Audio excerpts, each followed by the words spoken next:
could be larger than life, bigger than the world, living out the hopes and dreams of every boy and every girl. You could fly higher than the sky, shine brighter than the stars. You could have all you ever wanted, shoot the moon and reach for Mars. You know you could. Yeah, and times are changing everywhere. Do we dream and do we dare? It's up to you, the door is open wide. Feel the rhythm of today, learn the part and join the play. The world is here, let's take it for a ride. You could be larger than life, bigger than the world, living out the hopes and dreams of every boy and every girl. You could fly higher than the sky. Bonsoir, bonsoir à toutes et à tous et bienvenue à la soirée de présentation du budget participatif montois. Et merci tout d'abord à toutes et à tous d'être présents à nos côtés ce soir. Nous aurions souhaité évidemment avec mes collègues du collège communal Charlotte Dejarre, Catherine Marnef et avec le représentant de la Fondation Biplanète François Deveau pouvoir tenir cette soirée de présentation en présentiel avec vous physiquement, mais malheureusement vous le savez, compte tenu des circonstances liées à la crise sanitaire, ça n'est pas possible. Alors on a évidemment souhaité malgré tout pouvoir avancer à travers la visioconférence pour vous présenter un projet qui nous tient particulièrement à cœur, le budget participatif. De quoi s'agit-il ? Il s'agit pour le collège communal de Mons, pour la ville de Mons, d'une nouvelle initiative qui a pour objectif d'impliquer les Montoises et les Montois, les habitants des 19 communes fusionnées du Grand Mons, dans le processus de choix de projets qui ont pour objectif d'améliorer votre quotidien, votre cadre de vie. Il s'agit pour nous d'une approche novatrice mais essentielle qui a pour objectif de renforcer des outils de participation citoyenne et de participation des citoyens à la prise de décision au niveau communal, au niveau local. Alors, comment allons-nous travailler ? Nous avons choisi 3 domaines de compétences spécifiques qui sont des domaines qui vous concernent au premier chef. Tout d'abord, l'amélioration du cadre de vie, toutes les infrastructures qui font que notre cadre de vie dans notre quartier, dans notre village, dans nos communes est plus agréable, que ce soit en matière de voirie, que ce soit en matière de propreté par exemple. Également la cohésion sociale, évidemment c'est un sujet essentiel à notre vivre ensemble.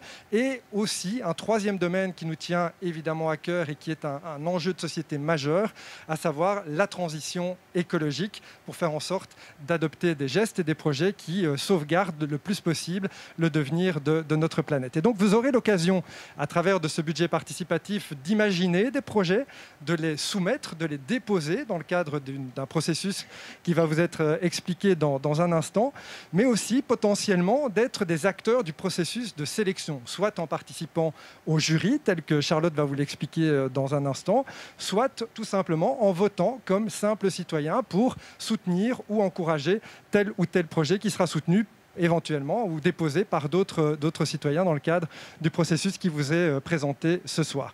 En tous les cas, notre objectif, c'est vraiment de faire en sorte de faire évoluer la prise de décision au niveau de la ville de Mons, d'impliquer plus que jamais notre population montoise dans les choix qui seront opérés pour notre devenir et pour l'avenir de notre ville. Et puis, puisque c'est un processus qui est original, novateur, mais qui implique aussi beaucoup de travail au niveau des équipes communales, je voudrais évidemment remercier toutes nos équipes au sein de l'administration et nos collaborateurs directs qui se sont impliqués dans ce magnifique projet.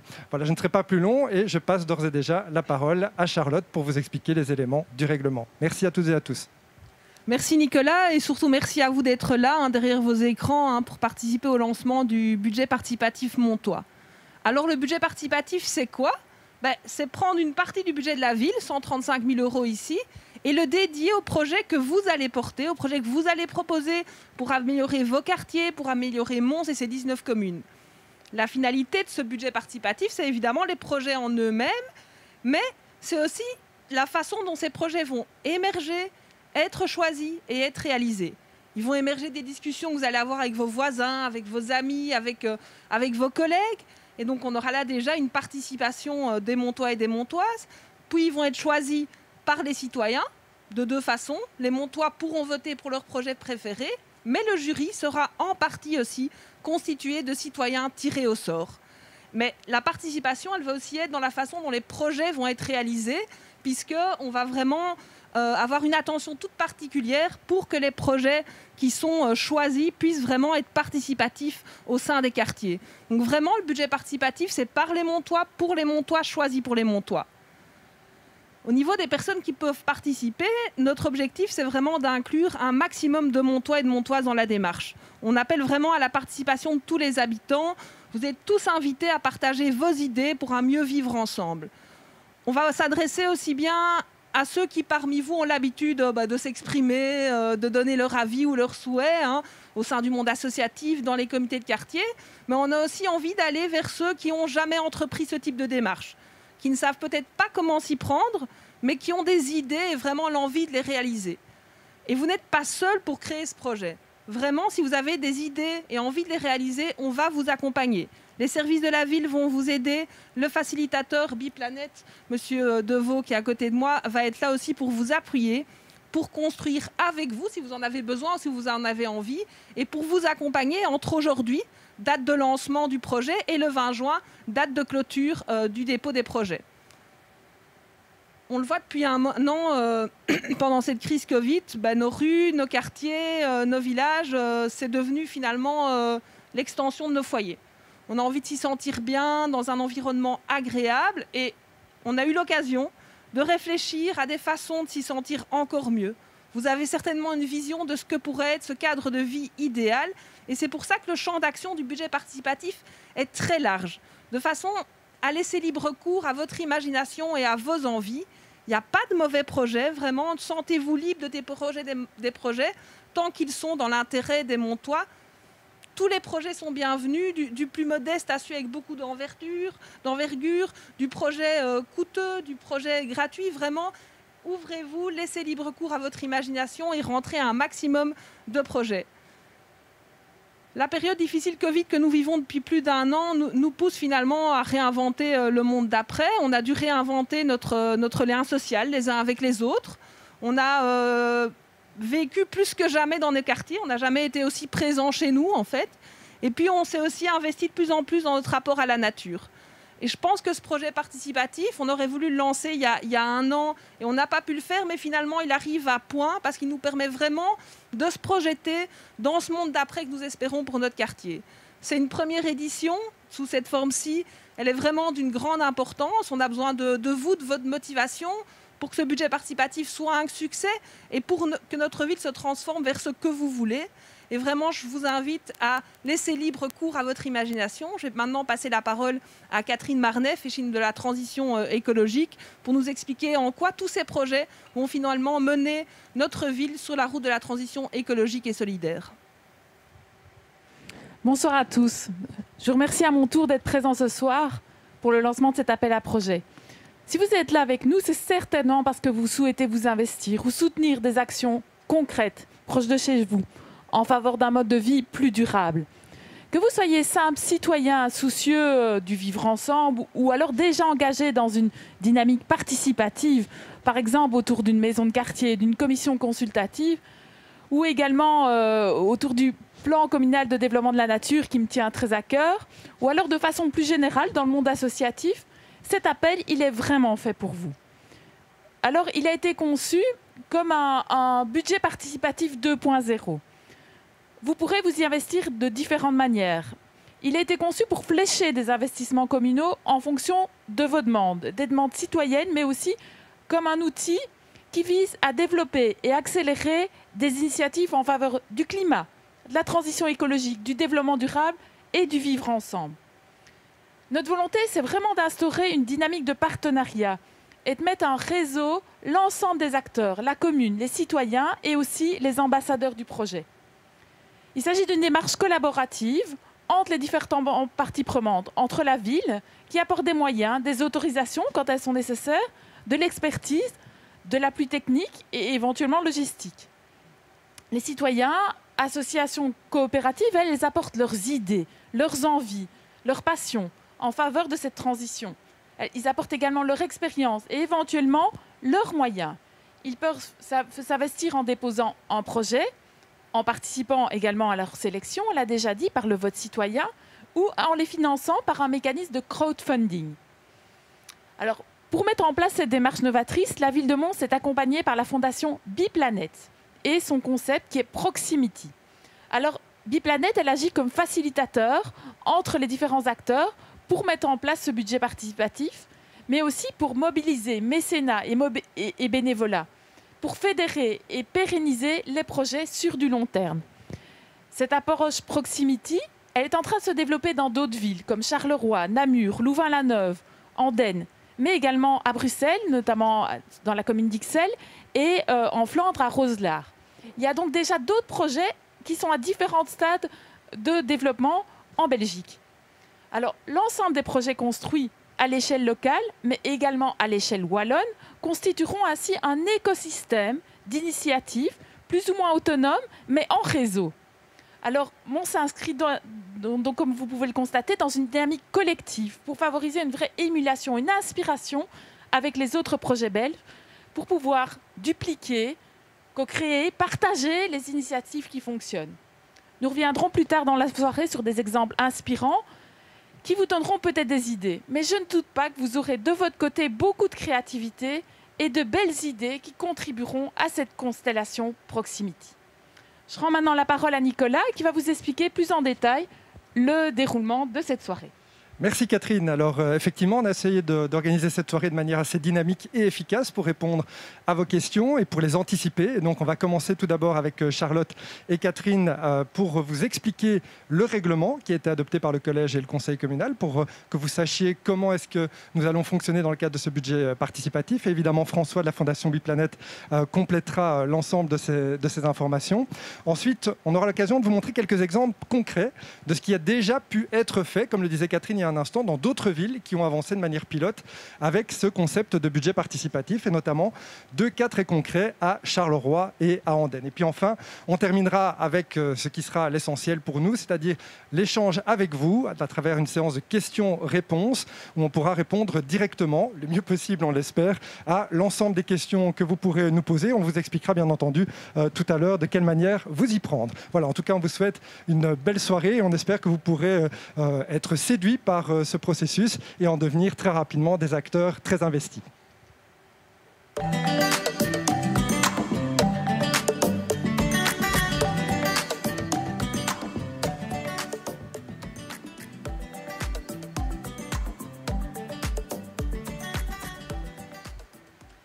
Alors, concrètement, qui peut répondre à cet appel à projet pour ce budget participatif? Alors, il est ouvert aux ASBL, aux coopératives, aux fondations qui sont reconnues d'utilité publique, mais il est aussi ouvert à des collectifs de citoyens, d'au moins 3 citoyens, qui devraient être âgés de minimum 16 ans.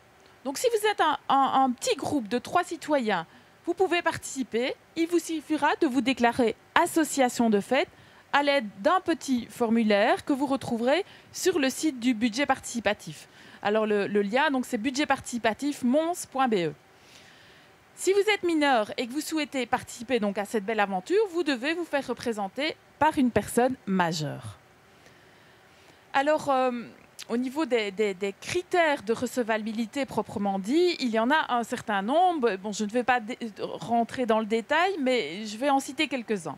Alors, donc, pour être recevable, il faut être d'abord que les citoyens qui le déposent soient domiciliés à Mons ou d'associations qui ont leur siège social à Mons. Le projet doit lui aussi se réaliser sur le territoire de la commune. Les projets sur des communes limitrophes ne seront donc pas retenus. Alors, chaque participant ne peut porter qu'un seul projet. Le projet, il ne doit pas non plus générer de bénéfices financiers pour le participant et il ne doit pas être déjà en cours d'exécution. Donc, il s'agit vraiment de proposer des projets nouveaux ou à tout le moins une sous-partie nouvelle d'un projet existant. Alors, si vous désirez rentrer un projet, je vous invite à approfondir les critères de recevabilité dans le règlement qui est consultable sur la plateforme. Alors, au niveau des thématiques, comme on vous l'a déjà expliqué, donc, il s'agit de 3 grandes thématiques: l'environnement, le cadre de vie et la dimension sociale. Alors, les projets ne devront pas forcément répondre à toutes les thématiques, mais au moins une des 3. Alors, nous soutiendrons quoi? Donc, les projets d'intérêt général et qui ont vraiment une portée collective. Veillez donc bien à ce que votre projet présente vraiment un intérêt pour la commune et qu'elle comporte une dimension collective, participative. Il s'agit vraiment de proposer des actions concrètes qui engendrent un impact positif sur l'une des 3 thématiques. Alors, qu'est-ce qu'on entend concrètement par des thématiques environnementales? C'est très vaste, hein. Donc, ce sont des projets qui viseraient par exemple l'amélioration de la biodiversité ou de la qualité des eaux, qui pourraient favoriser l'utilisation des ressources renouvelables, qui développeraient l'économie circulaire, qui participeraient à une meilleure gestion des déchets, à du zéro déchet. Ça peut être aussi des projets de sensibilisation à des thématiques ou à d'autres, comme la mobilité douce, l'alimentation, l'agriculture durable. Ça peut aller d'un tout petit projet comme l'installation d'un nichoir, par exemple, à proximité d'une école ou dans un jardin, à un plus gros projet. Par exemple, si on reste dans l'idée d'un jardin, ce serait un jardin partagé avec un potager collectif, des hôtels à insectes, une clôture nature, un compost collectif. Donc, on peut aller du plus simple au plus compliqué. Mais l'impact sur l'environnement doit être clair et doit être positif, quelle que soit l'approche.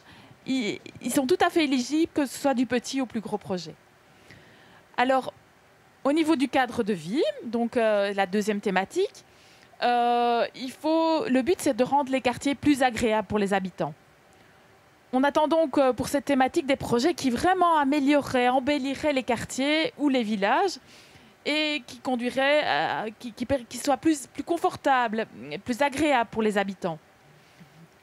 On pourra donc avoir, par exemple, des projets par exemple, des réhabilitations de sentiers, des aménagements d'aires de jeu, de l'installation de bancs, d'un kiosque ou même d'un four à pain.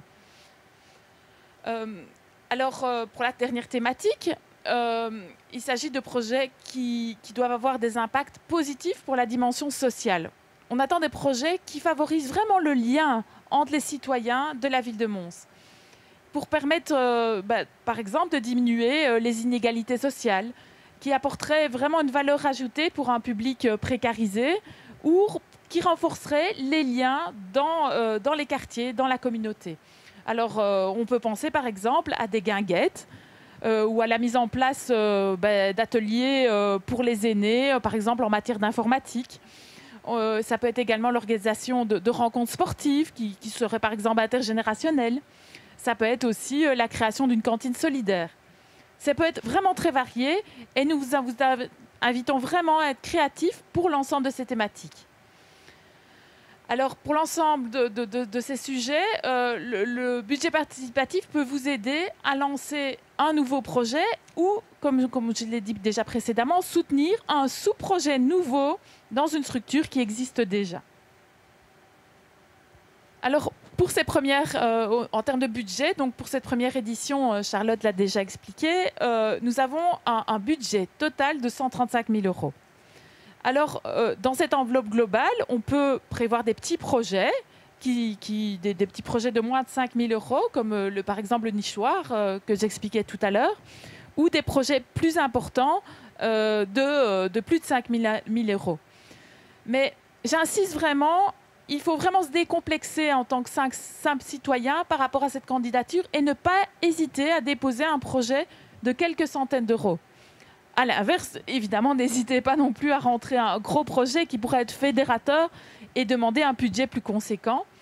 Petit ou grand, tous les projets seront étudiés sur un pied d'égalité. Et alors, si un projet devait même dépasser les budgets que nous avons, on pourrait même envisager un phasage sur plusieurs années ou essayer d'aller chercher des budgets ou des subsides pour compléter ailleurs.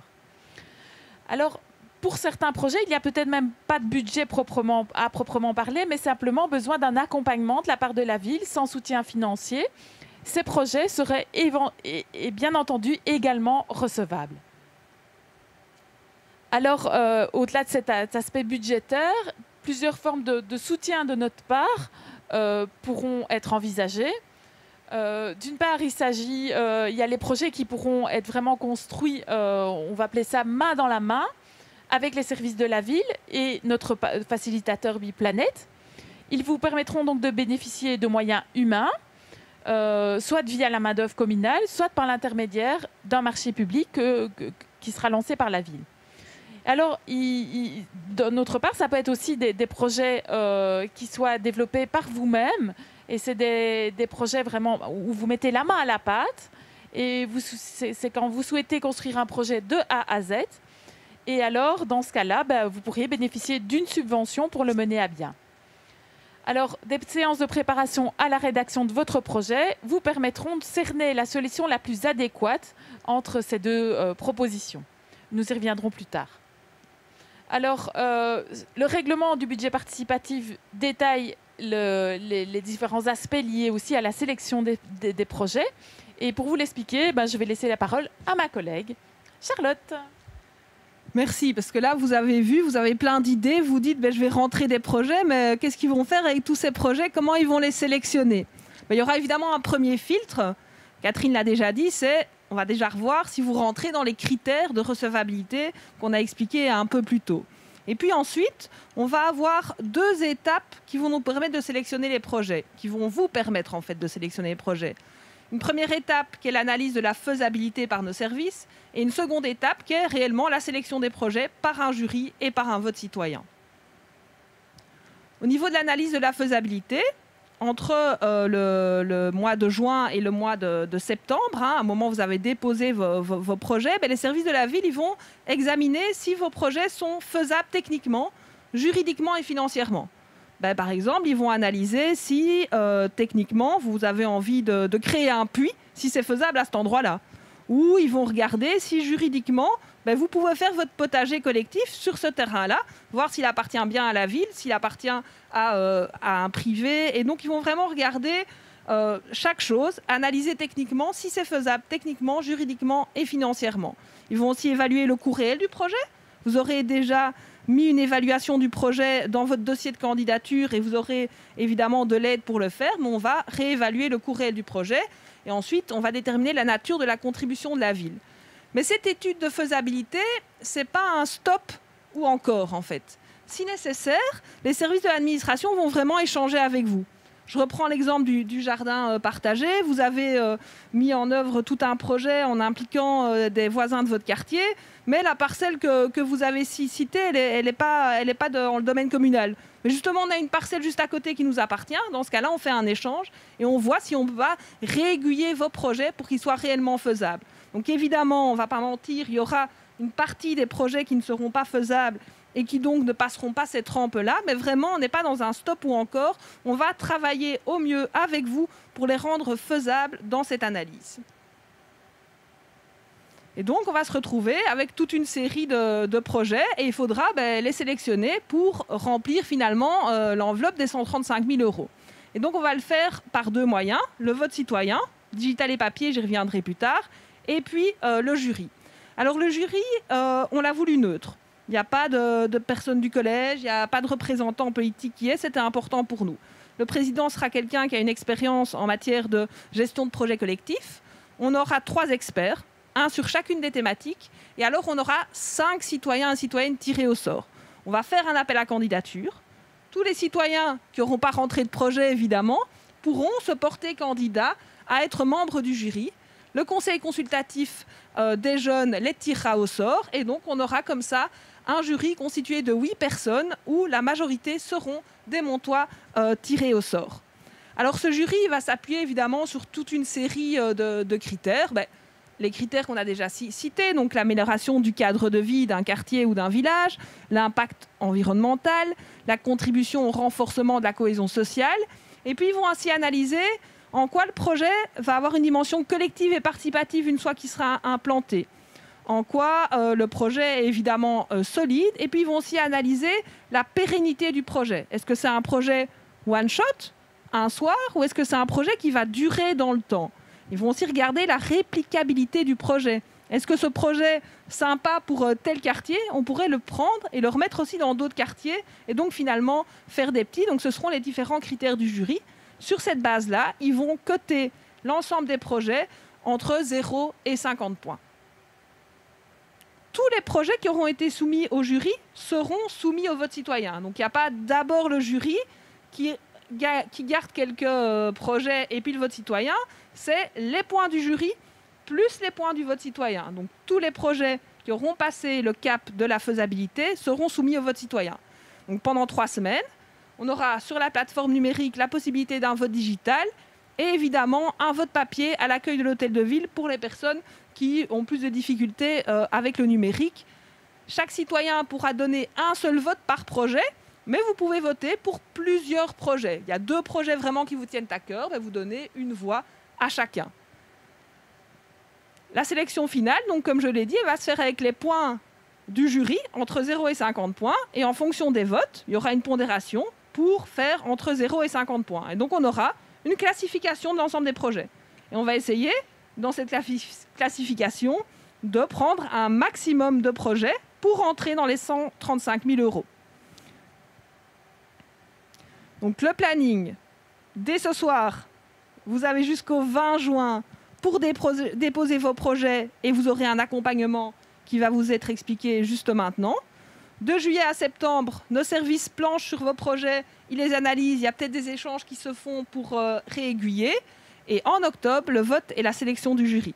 Je vais maintenant passer la parole à François, qui va vous expliquer comment, de maintenant au 20 juin, vous allez pouvoir être accompagné pour que votre projet soit finalement le plus étoffé possible et rentre un maximum dans les clous que le règlement fixe.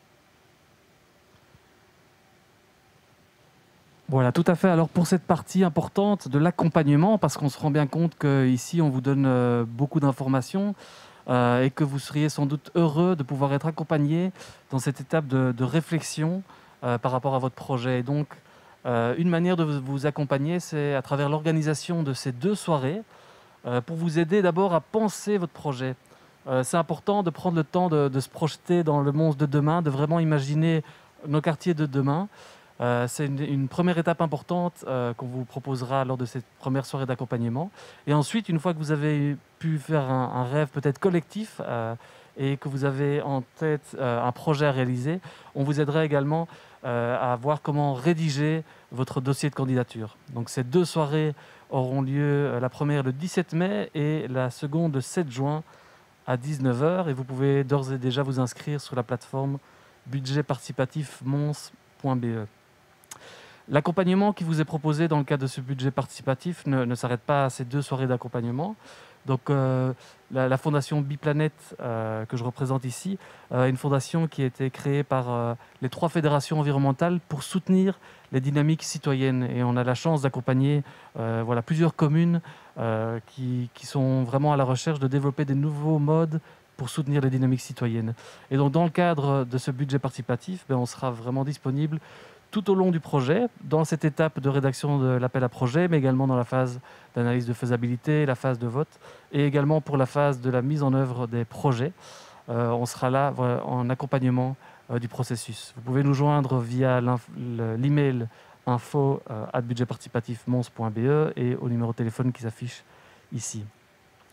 Alors, l'accompagnement ne se limite pas à Biplanet. La ville a aussi voulu mettre en avant toutes les structures qui, depuis de nombreuses années déjà, font en sorte que Mons est un territoire en transition. Et l'idée, c'est vraiment de pouvoir créer ce rôle d'ambassadeur. Donc les ambassadeurs sont des structures déjà actives sur les thématiques du budget participatif et d'inviter ces structures à vous accompagner, vous, en tant que porteur de projet. Et donc les ambassadeurs seront également présents, par exemple, aux 2 soirées d'accompagnement. Mais vraiment, ils seront présents tout au long du projet. Et c'est une chouette idée, je trouve, de vouloir créer un écosystème avec ce qui est déjà existant pour construire ensemble la suite. Alors, on voit 4 rôles plus précis pour les ambassadeurs, donc ces structures actives sur Mons. Déjà, l'invitation à relayer l'appel à projet, la participation aux rencontres. Une autre manière pour nous de voir le rôle des ambassadeurs, c'est d'être une source d'inspiration. Ils ont déjà beaucoup d'expérience sur des projets qui ont fonctionné à Mons, ou ils ont certainement pas mal de rêves à vous partager. Donc c'est le 3e rôle, être une source d'inspiration. Et ensuite, dynamiser l'écosystème, pouvoir travailler avec les structures déjà existantes et intégrer ces nouveaux projets qui vont émerger de ce budget participatif. Et donc nous avons déjà commencé à contacter un certain nombre de structures, et toutes les structures qui se sentent répondre à la définition d'ambassadeur sont les bienvenues dans le cadre de ce budget participatif.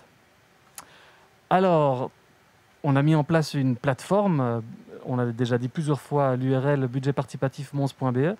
C'est un outil qui centralise toutes les informations utiles au budget participatif. Il y a évidemment les règlements, les dossiers de candidature, il y a une section actualité. Vous pourrez prochainement y voir la vidéo qui est enregistrée ce soir. C'est également sur cette plateforme que vous aurez l'occasion de voter pour les projets citoyens et dans une étape ultérieure également de soutenir vous-même certains projets. On expliquera ça ultérieurement.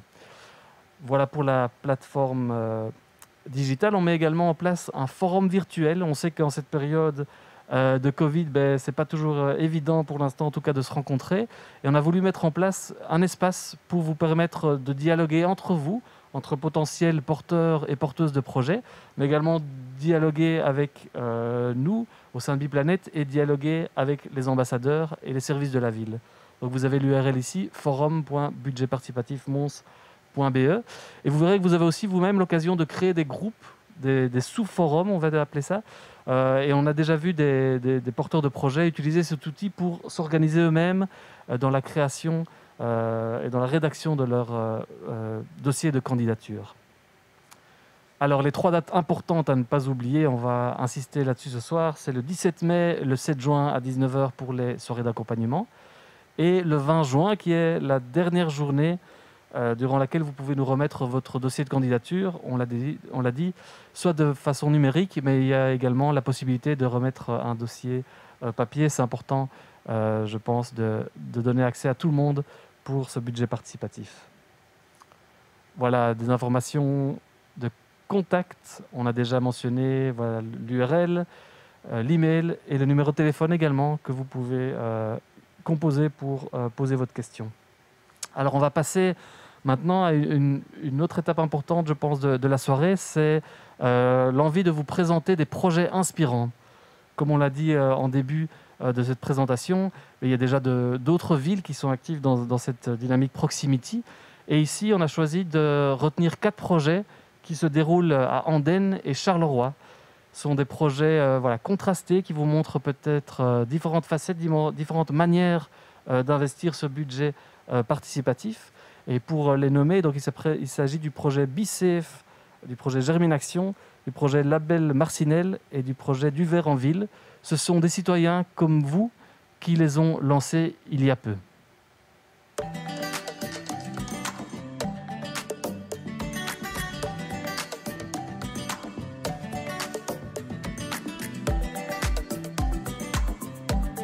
C'est un projet sécuritaire au niveau de notre école et de l'établissement Sainte-Bêche à Andenne.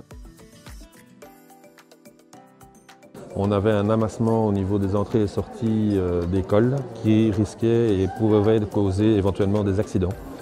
Et donc nous avons émis le souhait de proposer ce projet en vue de rendre nos accès-sites scolaires en toute sécurité, que ce soit pour les enfants mais aussi pour les familles qui accompagnent ou qui viennent rechercher les enfants. Nous sommes à la recherche d'éventuellement de barrières pliables et portables pour pouvoir les rentrer et les sortir à chaque fois de notre école. Nous souhaitons aussi avoir une aide au niveau de bénévolat pour pouvoir justement tenir ces barrières, et nous avons besoin aussi de gilets jaunes, enfin de gilets phosphorescents visibles.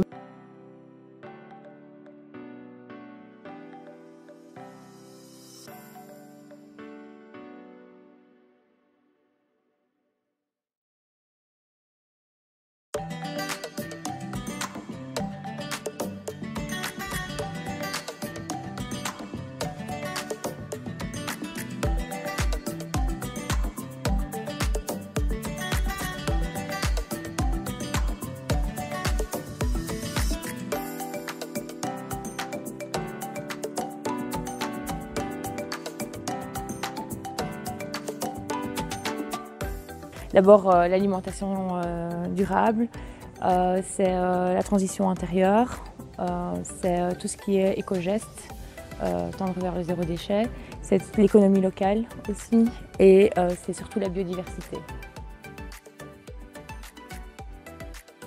on peut nous aider à renforcer l'enveloppe parce qu'on aimerait bien, pour pouvoir sensibiliser les citoyens, récupérer une vieille caravane qu'on aménagerait et dans laquelle se trouveraient tous les outils nécessaires aux ateliers de sensibilisation, etc. Donc voilà, mais on a aussi besoin peut-être éventuellement de personnes qui auraient envie de nous rejoindre.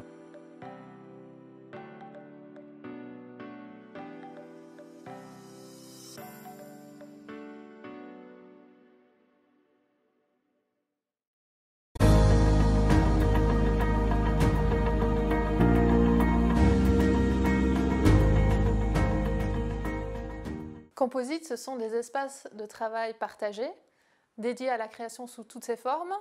Ce sont des artistes, des créateurs qui veulent se lancer et qui voulaient le faire ensemble. Donc on a créé cette communauté qui est autogérée. Et l'idée, c'est de partager notre savoir-faire, de créer des synergies et de créer aussi des projets. Je suis riveraine, je suis vraiment voisine de Composite. Et quand j'ai entendu parler de leur projet, Label Marcinelle, j'y ai adhéré directement. C'est pour rendre le quartier beaucoup plus agréable, avec de l'art, des fleurs, des plantes grimpantes. Et je trouvais que c'est vrai que pour le quartier ici, c'était vraiment quelque chose qu'il fallait. Alors pour notre projet, on a 4 besoins principaux. Donc un besoin financier pour pouvoir rémunérer les artistes qui vont intervenir dans le quartier. Pour ces œuvres, on a besoin de ciment, de carreaux de mosaïque en pâte de verre, de peinture acrylique à peindre au pinceau ou en bombe. On a également besoin de plantes, de matériel de fixation, du câblage, de la visserie, du terreau.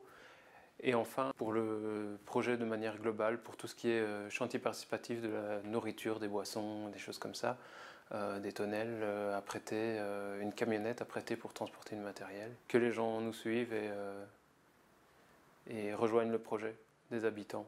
Ça, c'est top. Merci.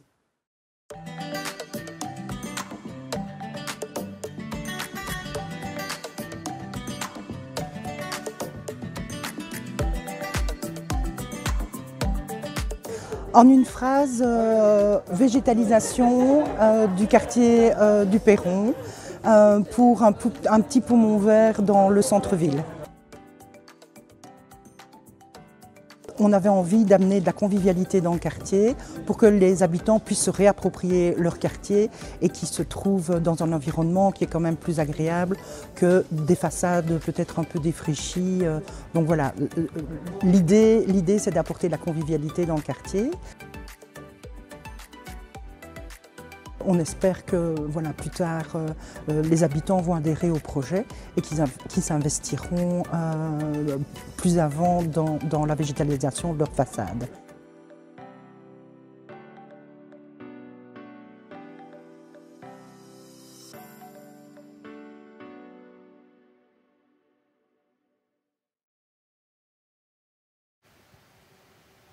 Et voilà, nous allons passer à la dernière partie de la soirée, la séance de questions-réponses. Alors très concrètement, comment poser vos questions si vous n'avez pas encore eu l'occasion de le faire? Vous avez un onglet Q+R qui se trouve à droite de votre écran et il suffit d'y poser votre question.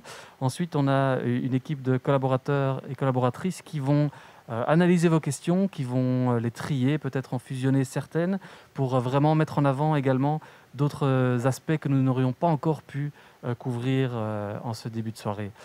Alors, on va essayer de répondre à un maximum de questions dans le temps imparti, mais si certaines questions devaient rester sans réponse, on vous enverra en tout cas la réponse à ces questions par email, mais également sur la plateforme budgetparticipatifmons.be. On va développer une section FAQ, une foire aux questions, sur laquelle on reprendra toutes ces questions.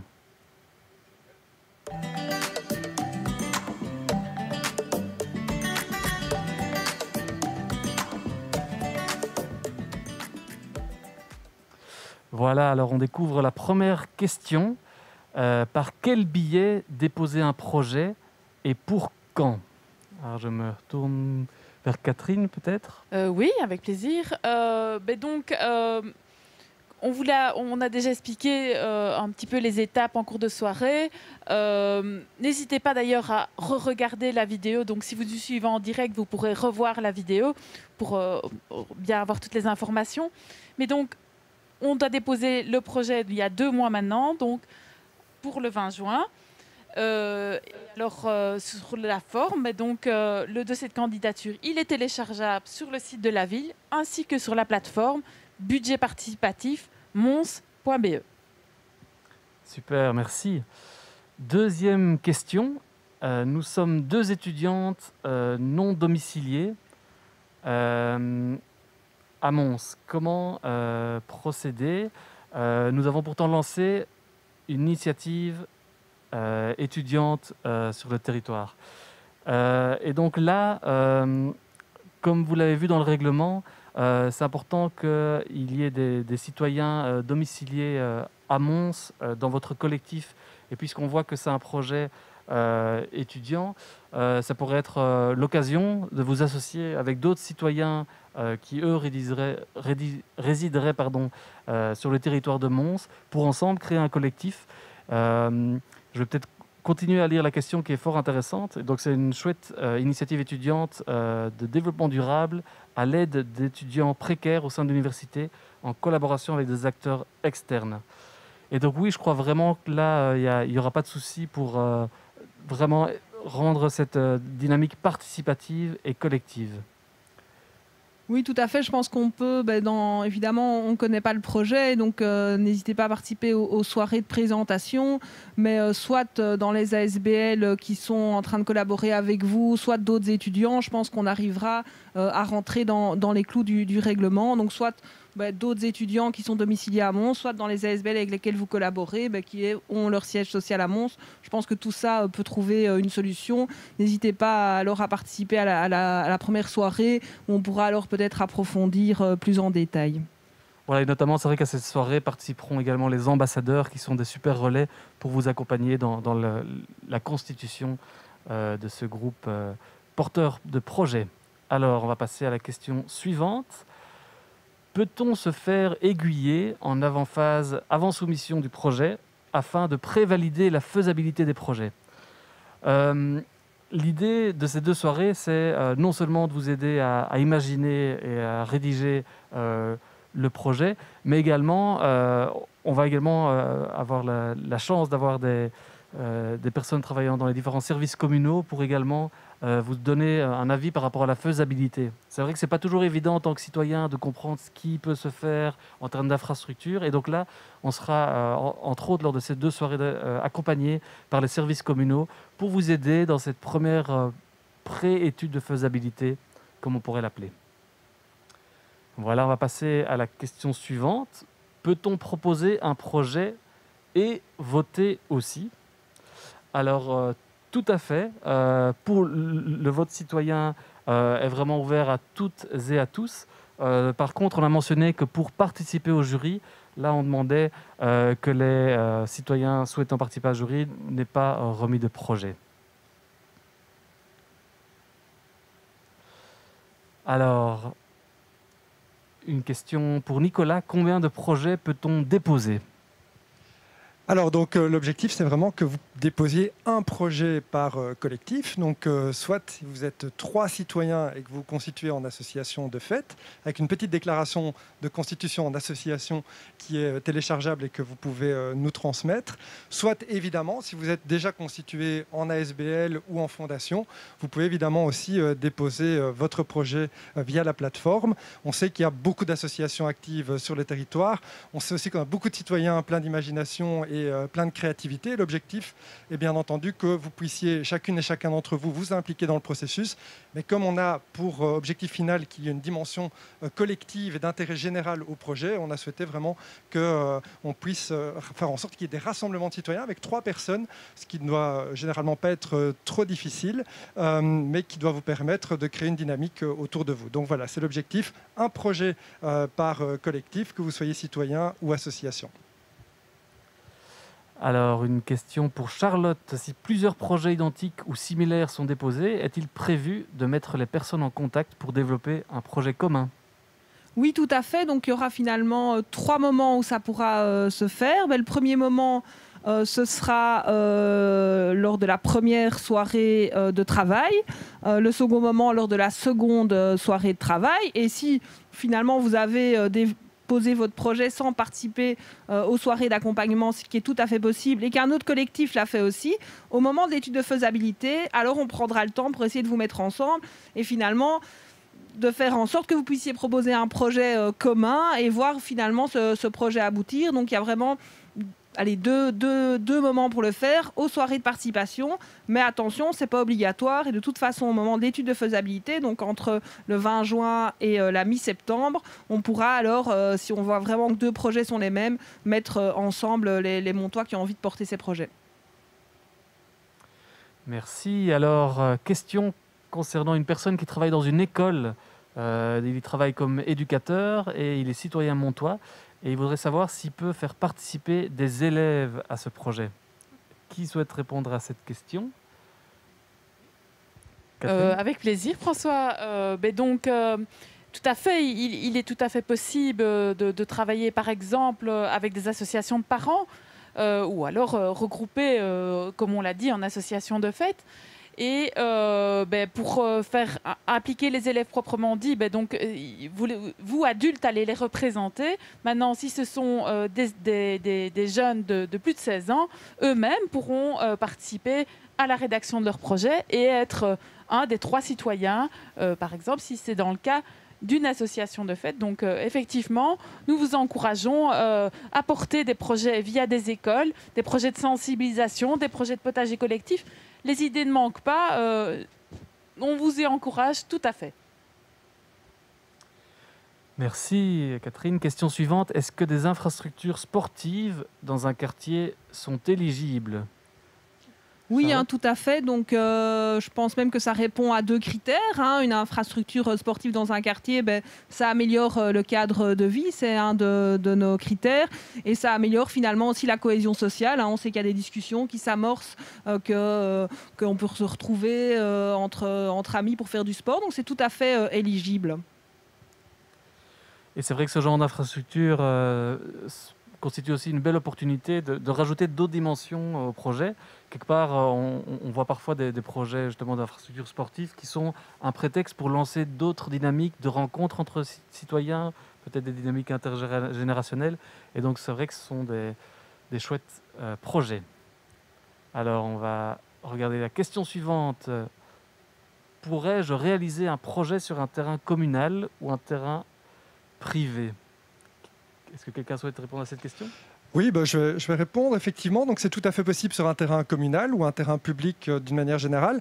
Comme l'a expliqué Charlotte tout à l'heure, l'objectif de l'analyse qui sera faite par les services communaux durant les 3 mois qui leur sont dévolus pour examiner la faisabilité des projets, c'est notamment de pouvoir prendre contact avec les propriétaires pour s'assurer de la faisabilité du projet.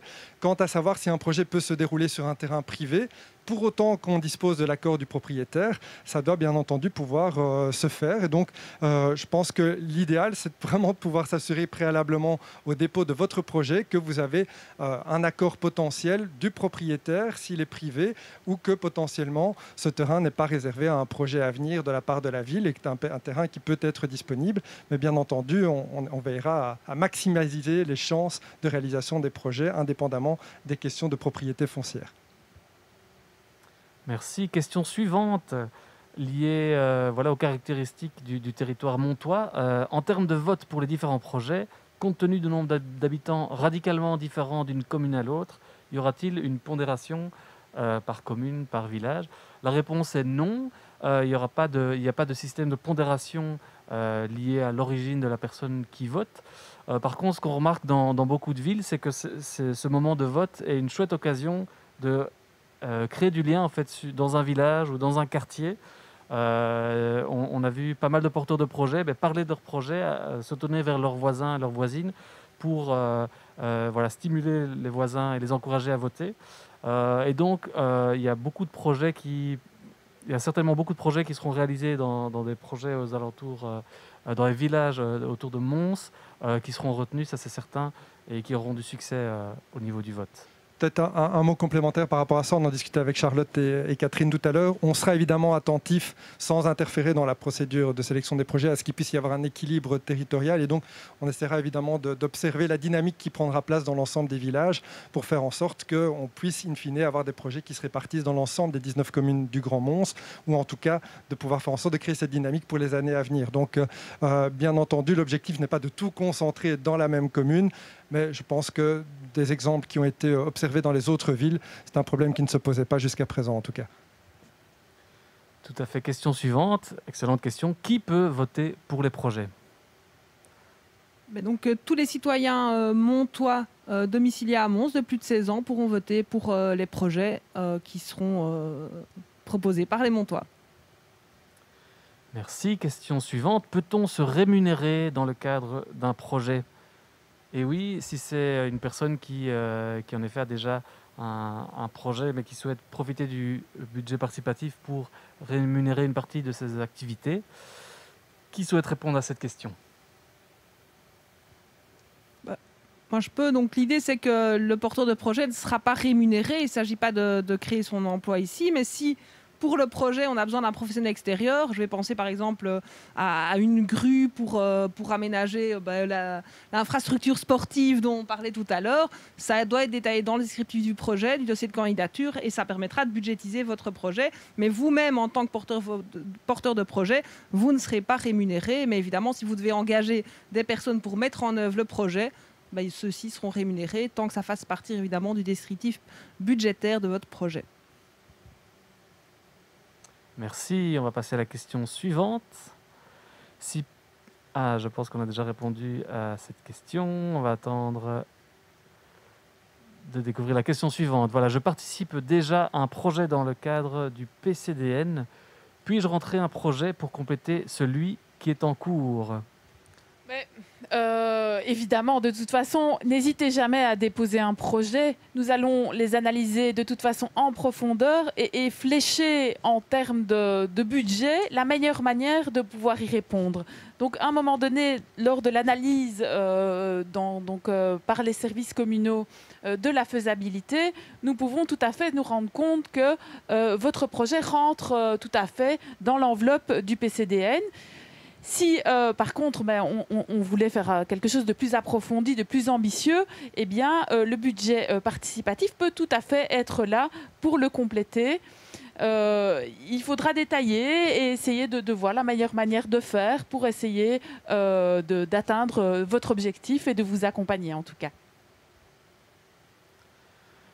Merci Catherine. Question suivante. Combien de temps avons-nous pour mettre en œuvre et terminer un projet ? Nicolas. Alors très simplement, l'objectif du collège et de la ville, c'est de pouvoir aller vite et faire en sorte que la dynamique citoyenne qui sera constituée par le budget participatif se concrétise le plus rapidement possible. Et donc, après l'analyse des services communaux de 3 mois qu'on évoquait tout à l'heure, et après le choix qui sera effectué par le jury indépendant, notre objectif, c'est vraiment de faire en sorte que les projets puissent débuter en les 6 mois et être mis en œuvre d'ici 2 ans, de sorte qu'il puisse y avoir une dynamique collective qui s'installe et qu'au fil du temps, au fur et à mesure des années qui s'écoulent, eh bien qu'on puisse lancer de nouveaux projets et que la dynamique soit constante sur l'ensemble du territoire du Grand Mons. Merci. Une question joyeuse pour poursuivre. Un événement de type fête de quartier entrerait-il dans l'une des thématiques, par exemple la cohésion sociale ? Oui, je pense qu'une fête de quartier rentrerait dans la thématique de cohésion sociale. J'attire l'attention sur, on avait mis dans les critères du jury la pérennité, donc un projet de type fête de quartier, mais qui aurait lieu annuellement, donc vraiment quelque chose qui continue dans le temps, aurait sans doute plus de chances d'avoir des points au niveau du jury qu'un one-shot une fois sur 10 ans. Mais ça rentre tout à fait dans la partie de cohésion sociale, voire même dans finalement l'amélioration de son cadre de vie. Merci. Question suivante. Que se passera-t-il si je suis lauréat d'un projet et que si pour quelque raison je ne peux pas terminer ce projet? Donc là, c'est une question très concrète. Ce sont des choses qui arrivent. Est-ce que je réponds à cette question?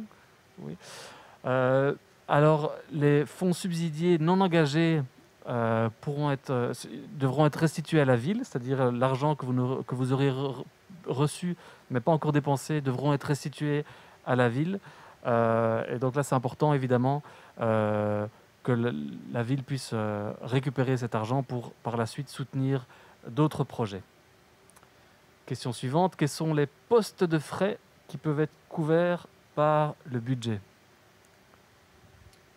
Il y a un petit élément de réponse. Donc, on peut imaginer plein de sortes de budgets. Hein. Donc, comme on vous l'a expliqué, on peut déjà, par exemple, vous avez un projet où il y a besoin de main-d'œuvre. Mais déjà, on peut éventuellement pouvoir le faire par la main-d'œuvre communale. Nous pouvons également lancer un marché public. Si vous voulez le faire vous-même, vous pouvez détailler les postes budgétaires pour lesquels vous avez besoin.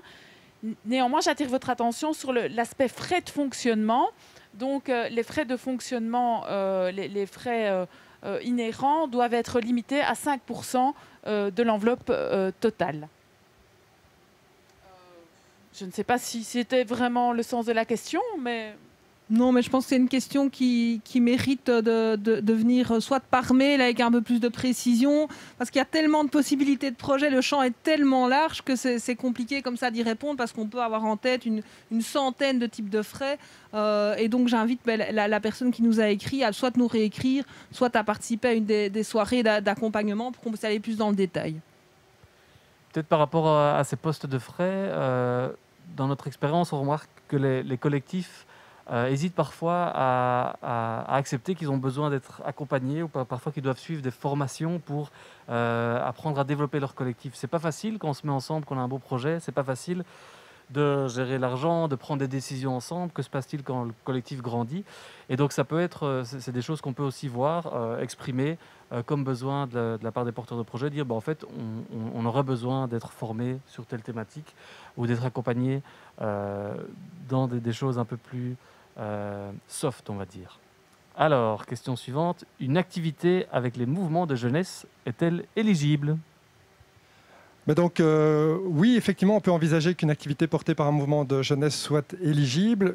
Je répète ce qui a été dit tout à l'heure. Ce qui est important, c'est que l'association soit basée sur le territoire du Grand Mons, donc dans les 19 communes du Grand Mons, qu'elle ait une portée collective, c'est-à-dire que, si possible, elle ne soit pas uniquement orientée sur le fonctionnement de l'association, mais que l'activité qui sera développée puisse profiter à la collectivité et faire en sorte, idéalement, qu'elle soit répétitive et qu'elle devienne régulière pour qu'elle puisse apporter vraiment un plus à un quartier, à un village ou au centre-ville. Donc, c'est vraiment la philosophie avec laquelle on a développé ce projet. Question très concrète et très pertinente. Je voudrais faire mon projet sur un terrain dans mon quartier, mais je ne sais pas à qui il appartient. Que faire?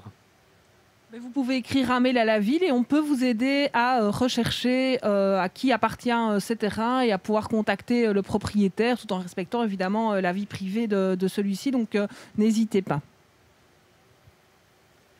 Merci. On attend la question suivante. Puis-je rentrer mon projet pour plusieurs années? Alors, je me permets d'y répondre. Hein. Donc, on a vu que le projet devait démarrer dans les 6 mois et que finalement, les dernières dépenses devaient être rentrées dans les 2 ans. Donc, c'est vraiment cette envie que le projet se concrétise. Mais si vous envisagez un projet à plus long terme, c'est tout à fait quelque chose qui peut aussi être réalisé et la ville pourra réfléchir à offrir un soutien peut-être plus pérenne. Je ne sais pas si quelqu'un veut compléter cette réponse. Non. Nous avions évoqué aussi en termes budgétaires, donc nous avons une enveloppe fermée donc, pour ce premier appel de 235 000 €. Et on avait évoqué la possibilité que si vraiment un gros projet très ambitieux venait à être déposé, nous pourrions envisager un financement pluriannuel.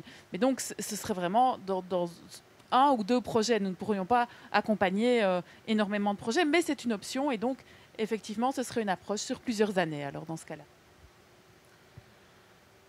Merci. Alors, question à propos du vote citoyen qui aura lieu au mois de septembre-octobre. Pourquoi limiter le vote aux Montois uniquement? C'était important pour nous, c'est le budget participatif des Montois, c'est une part de leur budget de la ville, donc c'était important que ce soit eux qui puissent évidemment décider. c'est vrai qu'on a tous les éléments, et on l'a évoqué dans une question de nos universités, de nos hautes écoles, auxquelles aujourd'hui le règlement du budget participatif ne répond pas. Je pense que dans d'autres villes universitaires non plus, c'est quelque chose sur lequel on peut répondre, mais à ce stade, c'est vraiment l'idée que ce soit les Montois qui votent. Et puis on voudrait aussi éviter d'avoir des votes de personnes qui n'habitent pas Mons, qui ne travaillent pas à Mons, qui ne connaissent pas Mons, qui viennent voter pour soutenir l'un ou l'autre. C'est vraiment l'idée que ce soit les Montois qui s'approprient ces 135 000 €. Alors, question, doit-on attendre l'argent pour commencer le projet ? Donc, quelques éléments pratiques. Donc, non, il n'y a pas d'obligation d'attente. Il y a une avance qui sera effectuée par les services communaux avec une possibilité de toucher 60% du budget du projet dès le démarrage. Mais évidemment, si les associations ou si les citoyens qui veulent lancer un projet souhaitent le préfinancer, ça ne pose évidemment pas de difficulté. Pour autant, évidemment, qu'on respecte les règles de présentation des factures et des pièces probantes pour justifier l'apport financier de la ville de Mons. Merci. Question suivante. Un projet de réalisation d'un espace dédié aux chiens et à leur maître est-il éligible ? Oui, je pense qu'on peut... évidemment, c'est juste délimiter un terrain, peut-être pas, mais si c'est l'idée de créer un espace où les maîtres de chiens peuvent se rencontrer dans un quartier où on sait qu'il y a une forte demande, ça peut tout à fait rentrer dans les critères. Une autre question très concrète. Comment l'aide financière est-elle octroyée par la ville ? Il s'agit simplement pour nous d'établir une convention avec vous pour définir justement les modalités de liquidation des fonds que vous aurez obtenus si vous êtes sélectionné. Alors, bonne question. Les soirées d'accompagnement seront-elles virtuelles ou en présentiel ? Alors évidemment, on ne sait pas trop dans quel sens va évoluer la situation sanitaire. On prévoit en tout cas une formule virtuelle qu'on a déjà expérimentée dans d'autres villes, et donc ce sont des formules qui valent quand même la peine. Mais bien sûr, si les conditions sanitaires devaient évoluer, on pourrait envisager d'organiser cette soirée en présentiel, ne sait-on jamais. Oui, et donc on sera sur un virtuel un peu plus interactif évidemment que ce soir, puisqu'il y aura vraiment un système où vous ne serez pas tous dans la même vision conférence. On va, comme souvent quand on fait des soirées d'accompagnement, on se répartit dans des petits groupes, on fait des sous-groupes, et donc il y a des outils virtuels qui vont permettre de faire des sous-groupes. Donc vous ne serez pas à 50 à poser toutes vos questions comme ça. On va vraiment essayer de rendre ça dynamique. On aurait évidemment voulu le faire en présentiel. Voilà, les mesures Covid sont ce qu'elles sont, le Covid est là, et donc on avance. Si on a évidemment l'occasion de se rencontrer, de le faire en présentiel, on le fera. Mais c'est vrai que actuellement, on n'en est pas du tout là, et donc on est plutôt parti sur l'idée du virtuel, mais vraiment quelque chose de dynamique par sous-groupe où vraiment on est à l'aise pour poser ses questions et construire le projet. Y a-t-il un contrôle du déroulement du projet et de l'utilisation des subsides ? Faudra-t-il rendre des comptes, rédiger un rapport d'activité ? Alors effectivement, donc l'objectif c'est qu'on respecte strictement les règles de bonne gouvernance par rapport à l'utilisation de ces moyens, qui sont des moyens publics. Et donc la ville de Mons pourra à tout moment demander des explications ou poser des questions sur le déroulement du projet ou sur l'utilisation des moyens qui seront octroyés. Et bien entendu, il faudra, comme je le disais il y a quelques instants, déposer des pièces comptables, des pièces probantes pour justifier de l'utilisation de ces moyens publics. Très bien, je pense qu'on a répondu à la plupart des questions. Merci à vous pour ces réponses, merci à vous pour ces questions. Et je pense que je passe la parole à Nicolas.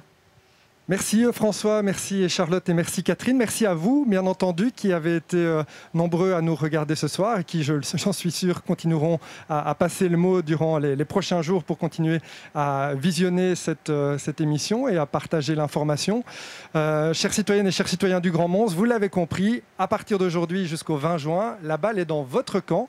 L'objectif du collège communal, c'est vraiment de faire en sorte d'inverser notre logique, celle qui a prévalu jusqu'à présent, de faire en sorte que vous soyez celles et ceux qui pensez l'avenir de votre quartier, de votre village, de votre ville dans l'ensemble du Grand Mons, en imaginant des projets en lien, je le rappelle, avec le cadre de vie, avec la cohésion sociale, avec la transition écologique. Ce sont des thématiques qui sont assez larges et qui ont pour objectif d'améliorer votre quotidien et de faire en sorte que vous soyez partie prenante au devenir de l'ensemble du Grand Mons. Donc n'hésitez pas, retenez qu'il y a 3 dates clés, le 17 mai, et le 7 juin à partir de 19h avec les séances d'accompagnement en visioconférence qui vous seront proposées pour pouvoir répondre à vos questions et pouvoir vous conseiller au mieux dans la rédaction de vos projets. Et puis bien entendu, la date butoir, celle du 20 juin, dernière limite pour pouvoir déposer vos projets avec des amis, avec d'autres concitoyens. Et puis si vous êtes constitué en ASBL, en association de fait, en fondation, en comité de quartier, eh bien comme je le disais tout à l'heure, la balle est dans votre camp.